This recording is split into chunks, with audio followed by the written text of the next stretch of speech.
it's Camilla from the Sewing Society, and in this video I'm going to be showing you step by step how to make Butterick's 1970s pattern number 3160. That's it there. And we're going to be making the robe today. That's this one here. I've broken the video up into each step so you can stop and start if you want to and come back to it multiple times as you're making your robe. If you'd like to get some inspiration for this pattern, there's a lady on Instagram and her handle is Berry Diamond, and she has some beautiful variations of this design. In this tutorial, I've also included a step-by-step on how to add insertion lace into your garment if you would like. If you're not interested in that, that's okay, you can just skip past it. You can get a copy of this pattern from my online shop. I'll leave a link in the description below. It's available as a PDF and also in paper form. The pattern comes with all of these different variations. If you do make this pattern, please tag me in your posts. I'd love to see your versions. Okay, let's get started. You will need a copy of the pattern, 3.5 meters or 4 yards of mid-weight woven fabric, 8 to 10 12mm 3/4 of an inch size buttons, 60 centimeters or 23.5 inches of 1 centimeter elastic, 6 meters to 6.5 yards of insertion lace. This is optional. Some interfacing, thread, and scissors. First up, we need to prepare our pattern pieces and cut out our fabric. If you're a beginner, just a reminder to take note of the green line on the pattern pieces. These need to be parallel to the selvage. The selvage runs along the length of the fabric. To make the robe, you will need pattern pieces 9 through to 14.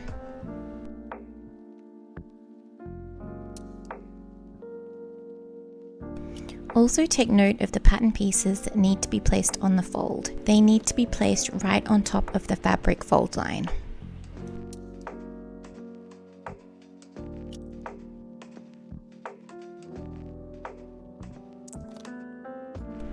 Next, snip into the notches on both the front and back bodice pieces.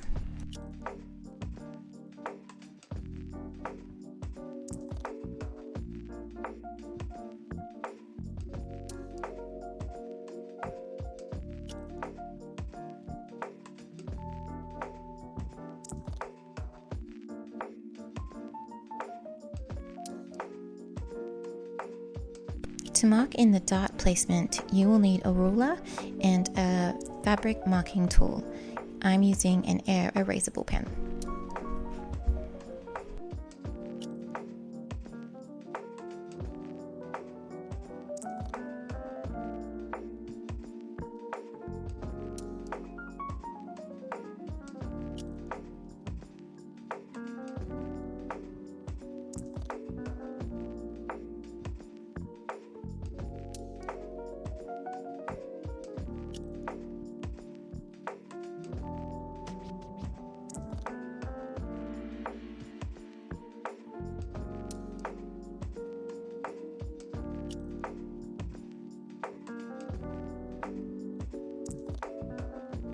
Now that we've got the dart placement, it's easy for us to see where to put the pins and then where to sew.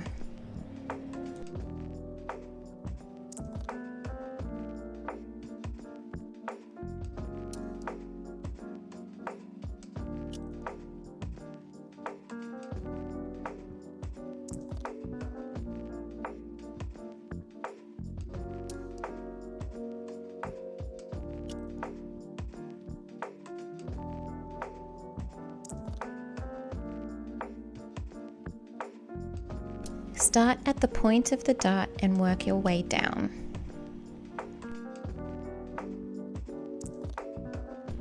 Don't do a back stitch at the beginning, but do a back stitch once you reach the end.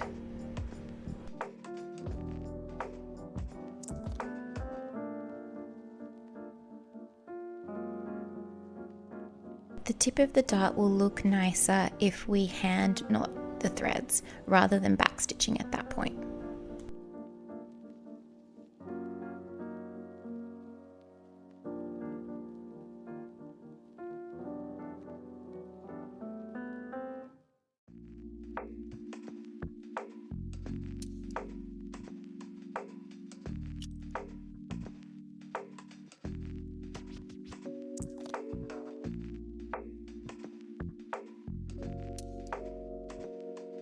Now repeat for the other side.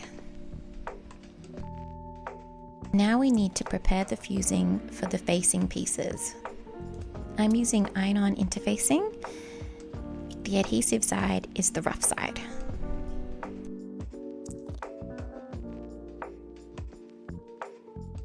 Because there isn't a separate pattern piece for the fusing, I'm using the fold line on the pattern as a guide to place my interfacing.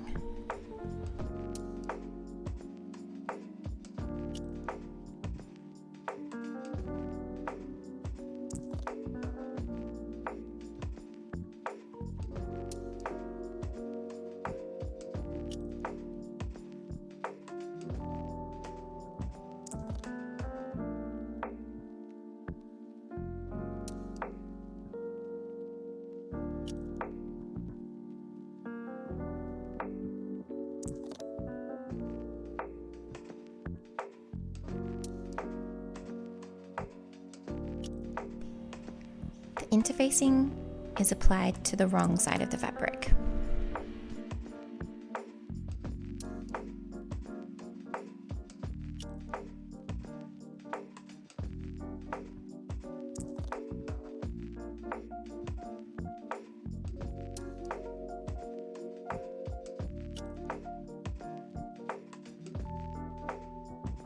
On both front pieces, press the darts towards the front.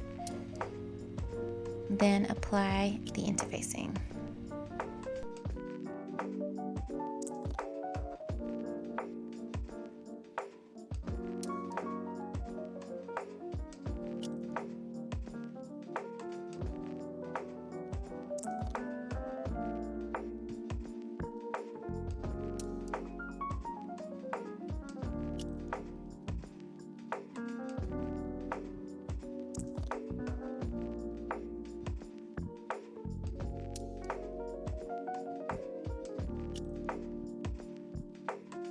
Now we need to do the same for the back neck piece.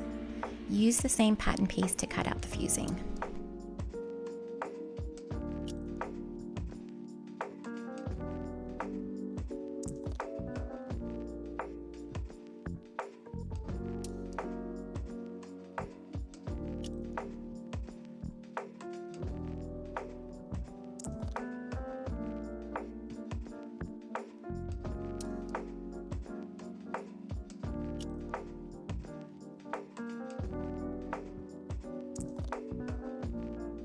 Next, we're going to sew the shoulder seams.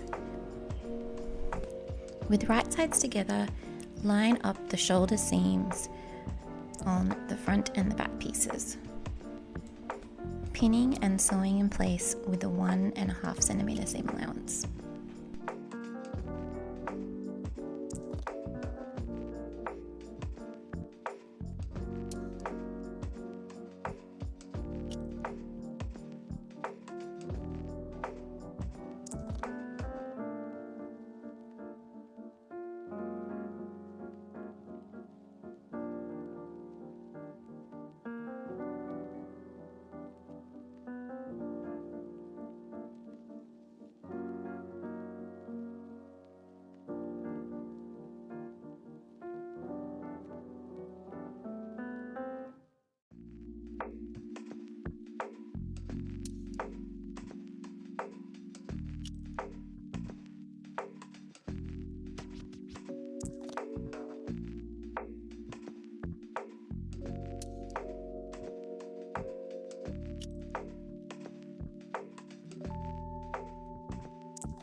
Throughout this tutorial, I'm going to be using the overlocker to finish off any raw edges.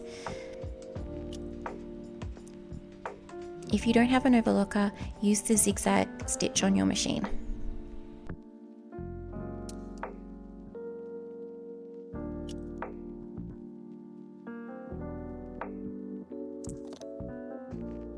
Press all the seams as we go. Rule of thumb is that seams are pressed towards the back of the garment.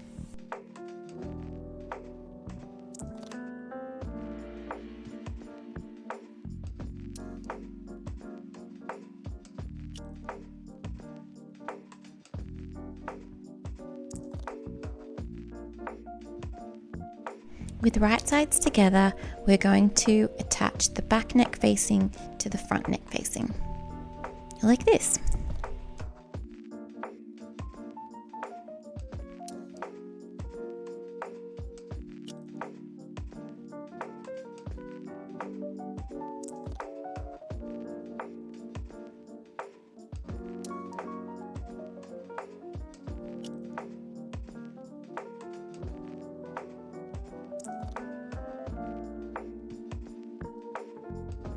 Once this is stitched and pressed, we need to overlock the outer edge of the facing.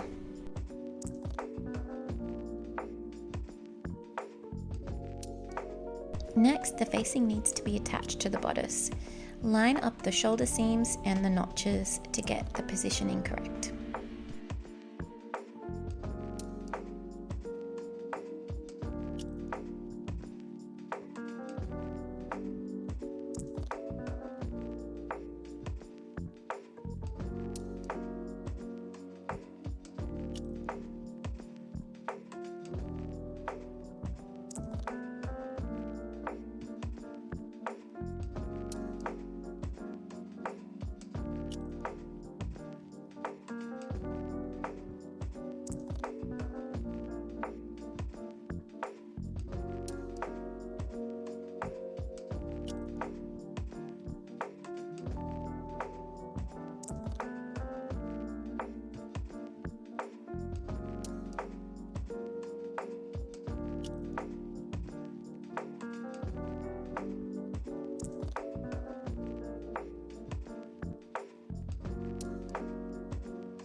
So that the neckline sits nice and flat, we need to trim away the excess seam allowance and then clip into that seam allowance.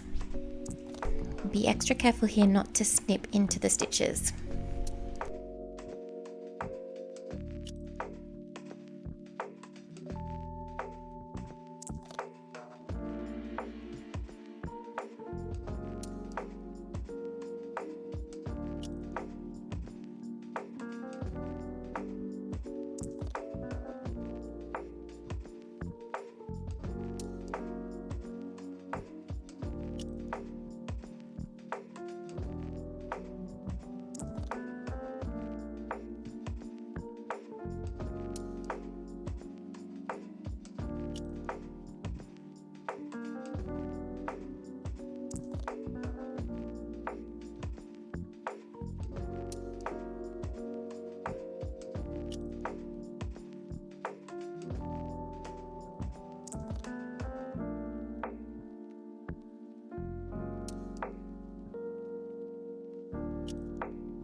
Next, we need to understitch the facing. Understitching helps keep the facing in place and out of sight.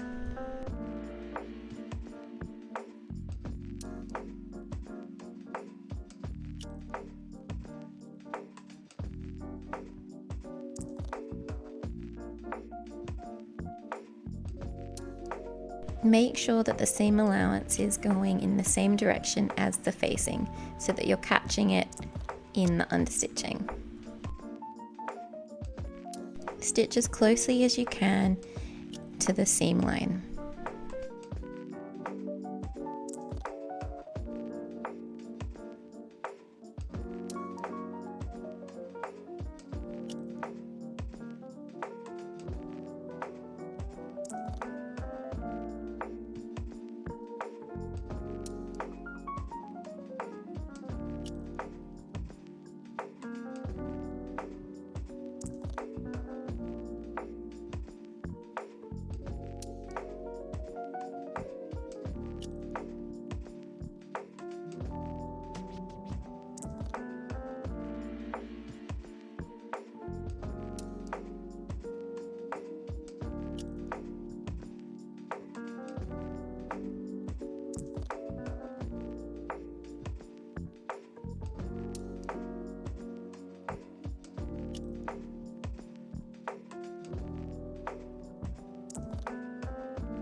You won't be able to get right to the corner, but just go as far as you can.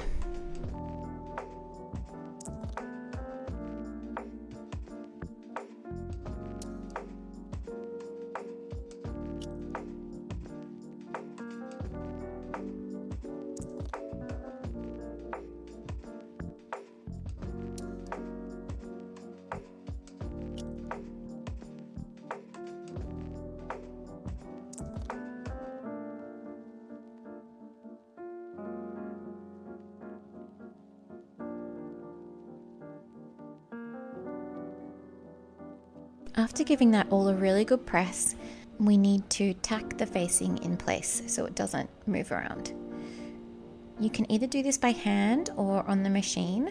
This is called stitching in the ditch because you're stitching over the seam line, so essentially it should look invisible. You won't be able to see it.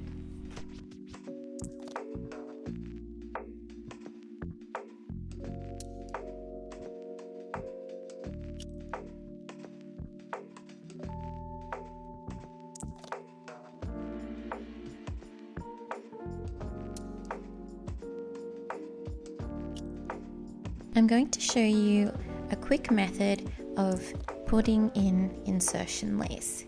If you don't want to have lace on your dress, skip ahead to the next step. To start with, I'm going to put some insertion lace towards the hem of the sleeve. I'm using the lengthen and shorten line as a guide.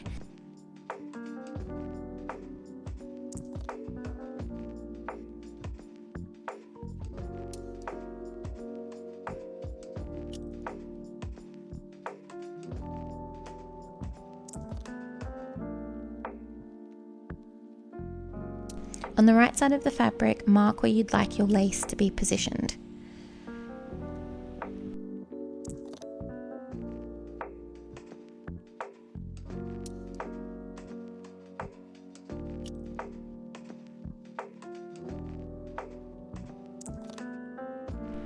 And pin in place.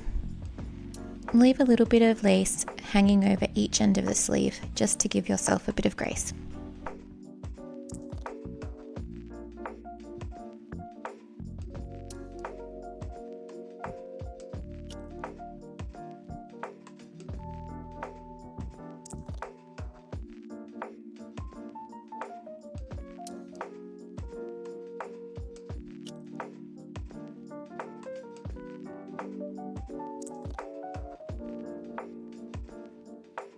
Stitch in place using a straight stitch.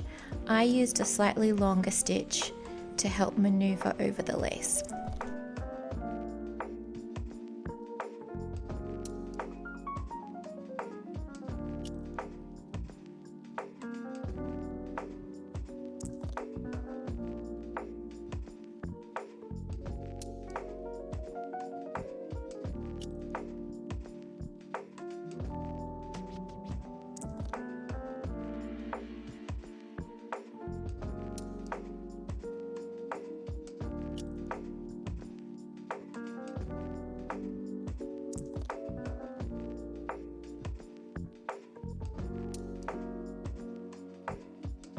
Repeat on the other edge of the lace.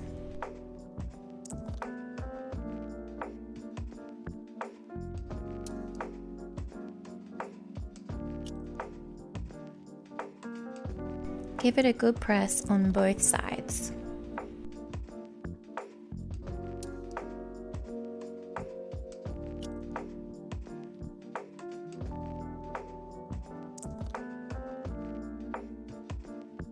From the wrong side, we need to cut down between the two lines of stitching. I'm using some really sharp embroidery scissors. Go slowly and be careful not to cut the lace.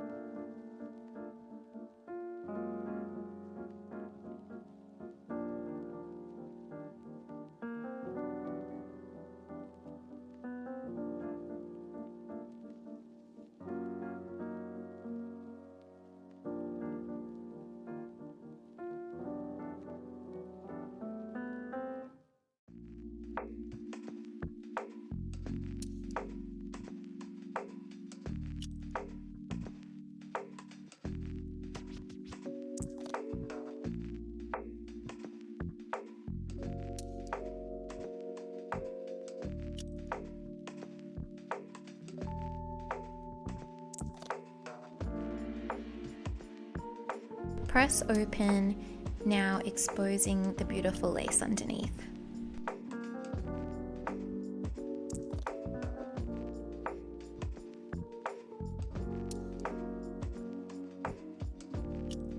To finish off these raw edges, we're going to do a zigzag stitch, similar to a buttonhole stitch, but not quite as dense. Have a little play around on your machine until you get a stitch that you're happy with.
Repeat for the other edge.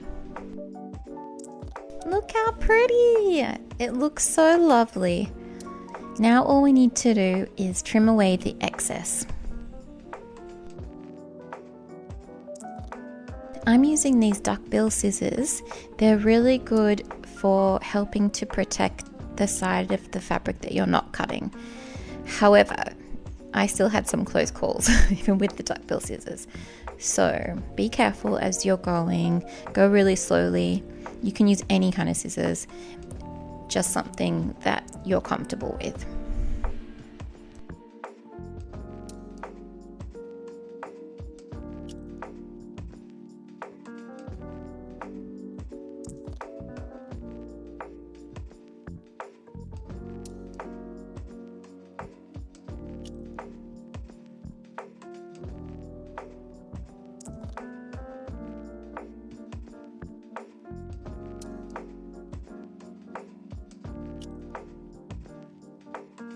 Next, we're going to put in the sleeves.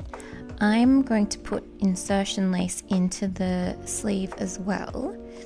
If you don't want to do that, you just need to do this first step using a normal stitch length. If you are going to do insertion lace, the first step is to attach the sleeve but with a basting stitch.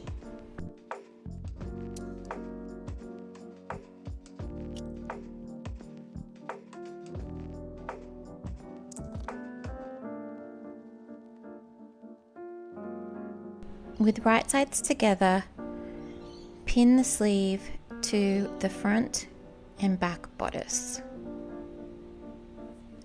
matching notches and the shoulder seam as you go.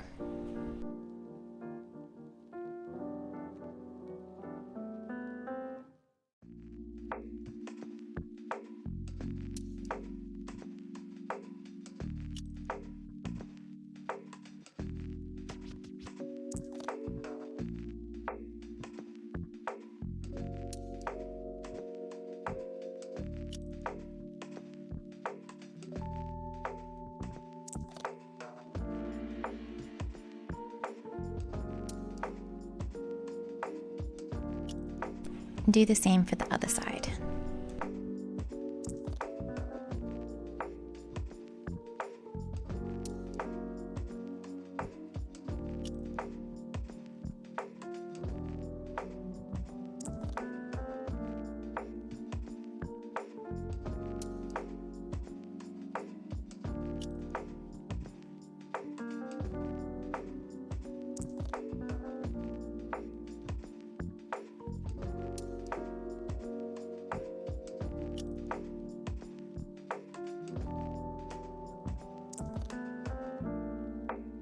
If you're doing a plain sleeve seam, now is this time to overlock. After overlocking the seam, you can skip ahead to the next section. If you're including lace, we need to trim the seam allowance down slightly.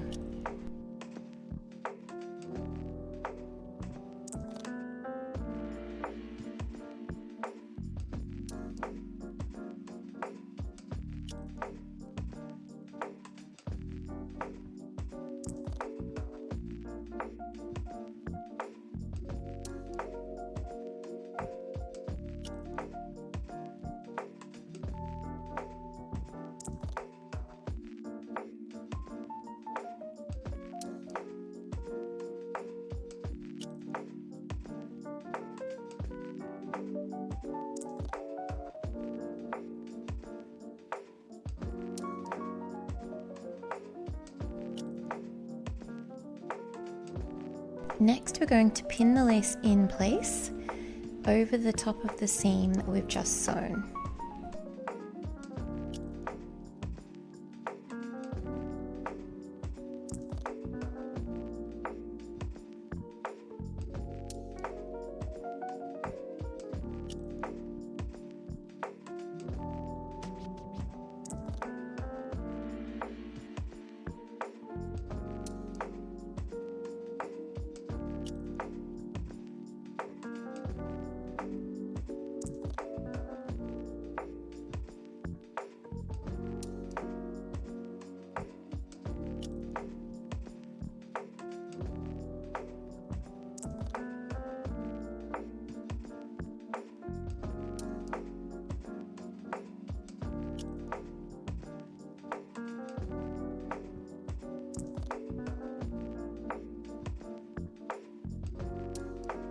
Now we need to sew the lace down using the same technique that we used earlier.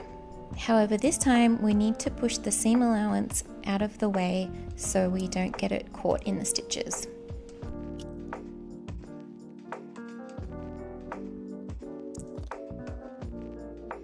Next, we need to remove the basting stitch.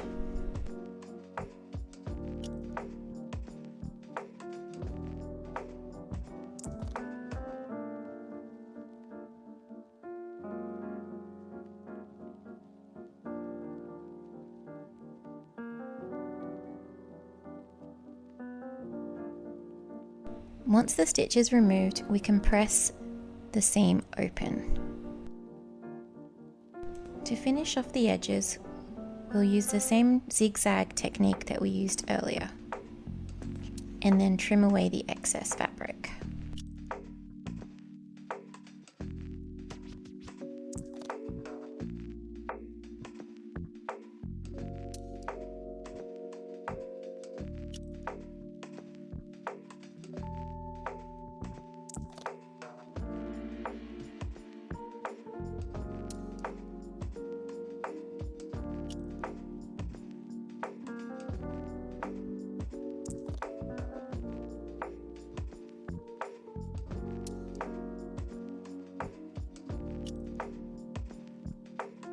Next, we need to put the fusing onto the front panel pieces. There aren't any pattern pieces for this, so we'll use the same technique that we did for the front bodice.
Press the fusing onto the wrong side of your skirt fronts and then finish off the edge with the overlocker.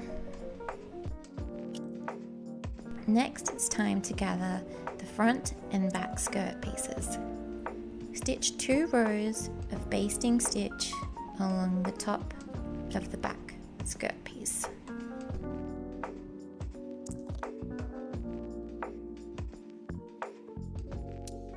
On the front pieces, there's a notch. Stitch 2 lines of gathering stitches from the notch to the side.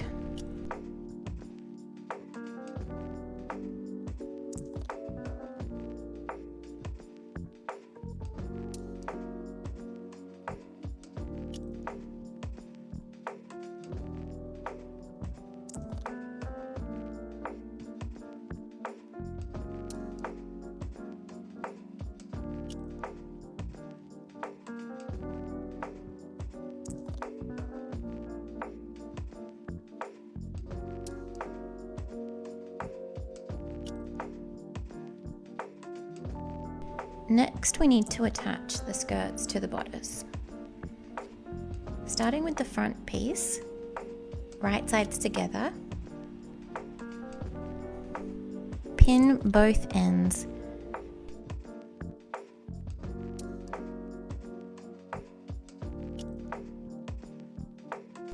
secure the threads where the notch is, then gently pull on the threads until you've gathered up enough fabric to fit into the bodice space. Distribute the gathers evenly within that space, like this.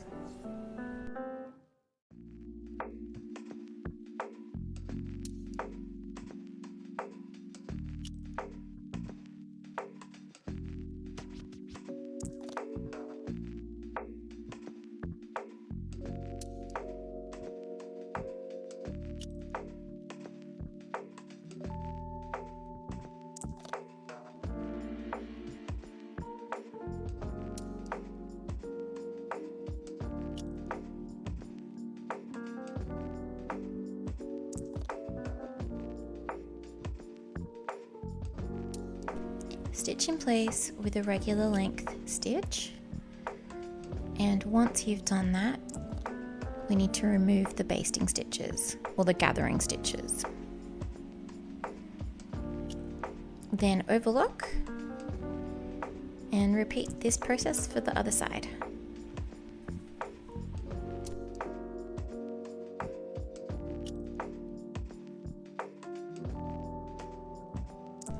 Now we need to repeat this process for the back.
Once you've completed both the front and the back, it's time to press the seams up towards the bodice.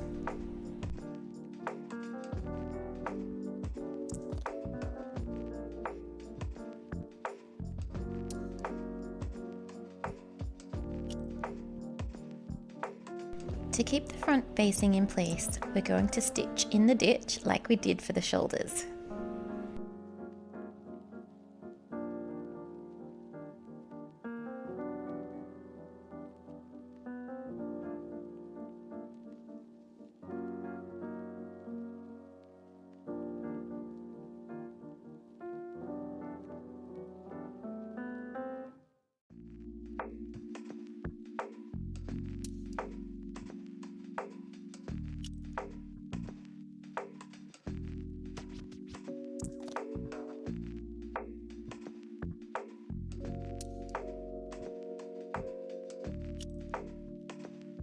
Next, we're going to do the side seams. This is an all-in-one side seam, including the sleeves. With right sides together, starting from the sleeve hem all the way down to the skirt hem. Start pinning, lining up notches and the waist seam.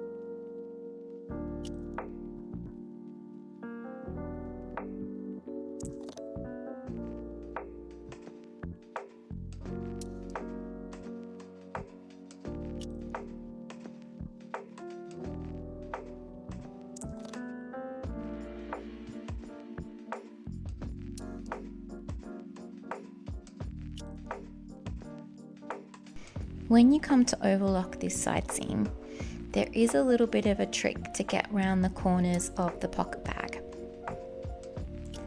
As you're feeding the fabric through, try and keep it all in a straight line, using the foot as a guide. It's more about manipulating the fabric rather than stopping and starting and lifting up the foot.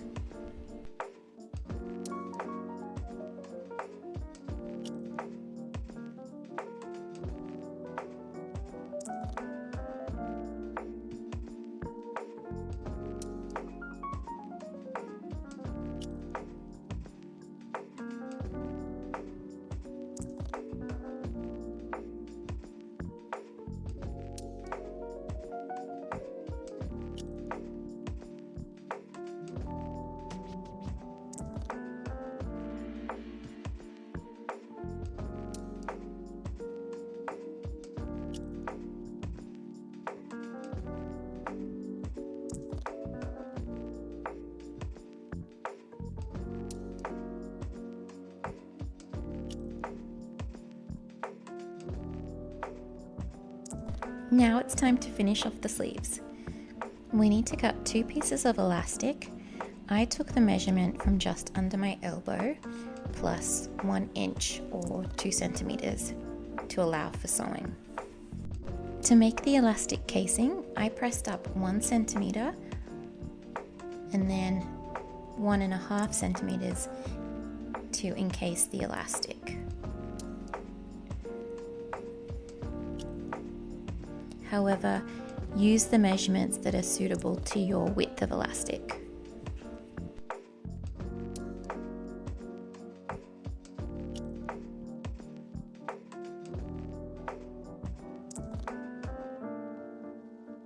Pin, then sew in place, leaving a small opening of about 1 inch or 2 centimeters to enable us to thread the elastic through.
Overlap the two ends of elastic, making sure that they aren't twisted.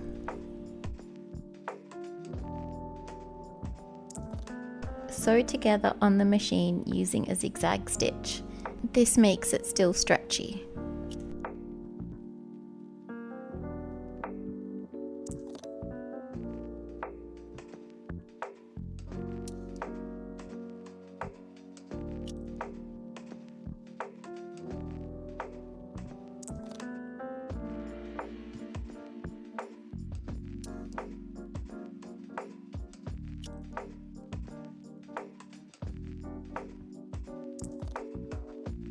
Then push the elastic into the casing and sew the opening closed.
Repeat this process for the other sleeve.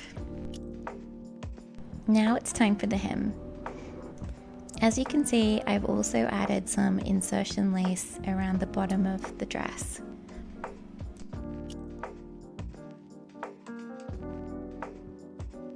Turn the front facing back onto itself so that the right sides are facing. I'm using a 5cm hem, so at that mark, I'm putting some pins to mark where I'm going to sew.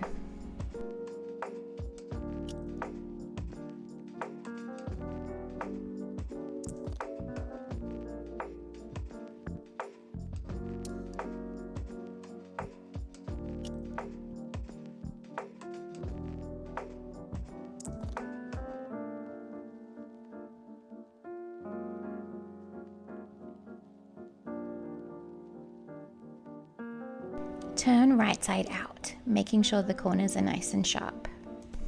I also overlocked all along the edge of the skirt and pressed it up by the width of the overlocking.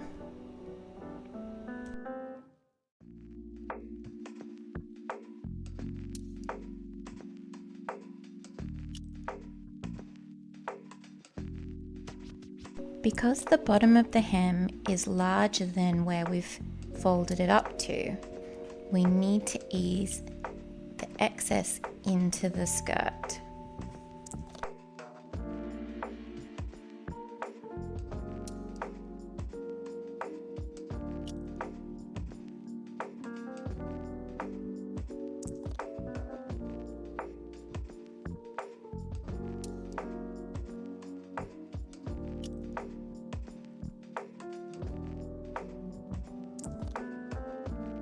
Start by pinning at each end and at the side seams.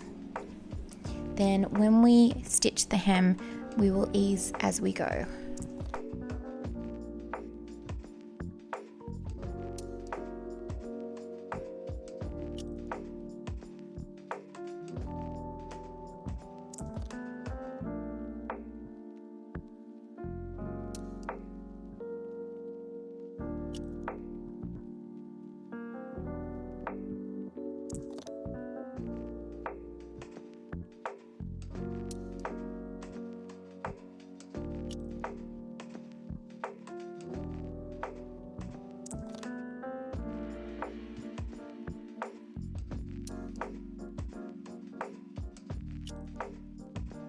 The best way to do this is by hand stitching the hem.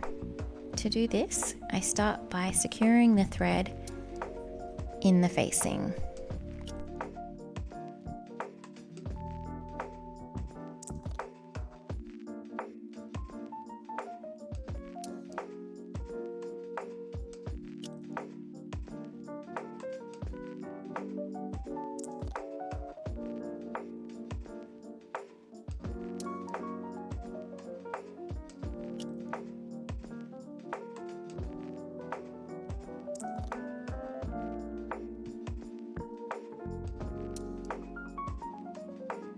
Then, as you work along, take a tiny thread from the right side of the fabric and a more substantial amount of fabric from the hem that is folded up into the wrong side.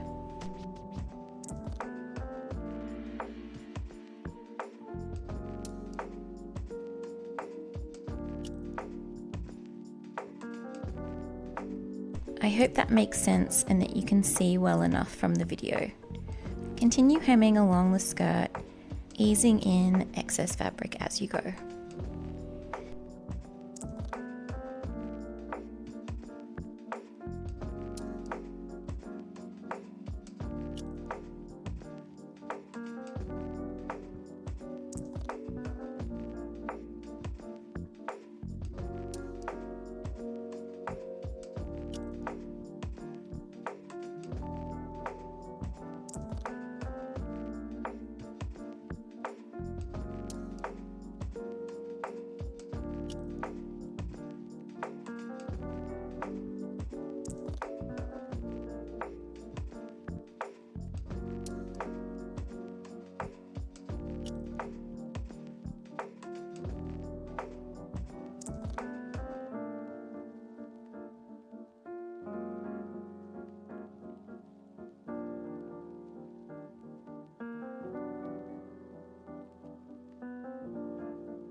Once you get to the end, secure off into the facing.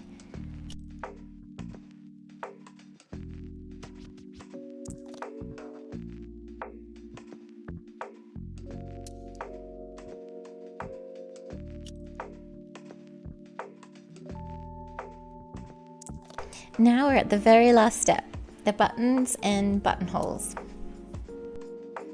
I used 8 buttons, but depending on the length of your dress, you might need some more or some less. Using the button placement markings on the pattern pieces as a guide, I start marking on the garment with my air erasable pen.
Once you've sewn all the buttonholes, trim away all the excess threads and cut open the holes.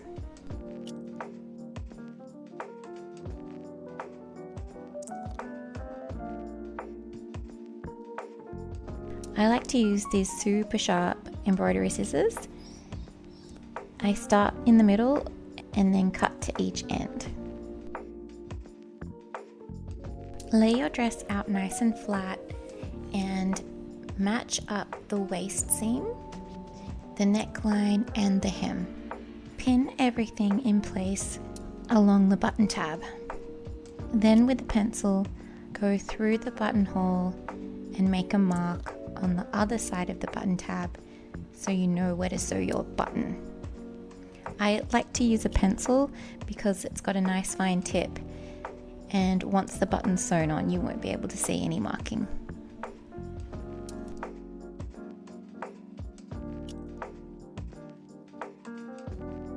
And now all that's left to do is sew all the buttons on. and you finished your beautiful dress.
I hope you enjoyed that tutorial. Please let me know if you've got any questions and I'll be very happy to answer them. Leave a message in the comments below. If you've bought a copy of this pattern, thank you so much for your support. Thanks so much for watching, and I'll see you next time.